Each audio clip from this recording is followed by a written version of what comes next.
తెలుగులోకి Geetha Arts grand release. Bollywood actor Vicky Kaushal, Rashmika Mandanna జంటగా నటించిన చావా ఇప్పుడు తెలుగులో విడుదలకు సిద్దమైంది.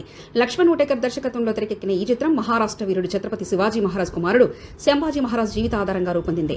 ఫిబ్రవరి 14న హిందీలో విడుదలైన ఈ చిత్రం తొలి రోజే హిట్ టాక్ సొంతం చేసుకుని బాక్సాఫీస్ వద్ద భారీ వసూళ్లతో దూసుకెళ్తుంది. ఇదే జోష్ను కొనసాగిస్తూ ప్రముఖ నిర్మాణ సంస్థ గీతా ఆర్ట్స్ ఈ చిత్రాన్ని తెలుగులో విడుదల చేయనుంది. మార్చి 7న తెలుగు ప్రేక్షకుల ముందుకు రాబోతున్న ఈ మూవీ ట్రైలర్ను తాజాగా గీతా ఆర్ట్స్ విడుదల చేసింది. ధైర్యం, కీర్తి కలబోసిన అద్భుత దృశ్యకావ్యమంటూ ట్రైలర్ను ప్రమోట్ చేస్తూ విడుదల చేశారు. ట్రైలర్ చూస్తుంటే గూస్ బంప్స్ తెప్పించే యుద్ధ సన్నివేశాలు, శంభాజీ మహారాజ్ పాత్రలో Vicky Kaushal powerful screen presence సినిమాపై భారీ అంచనాలు పెంచాయి.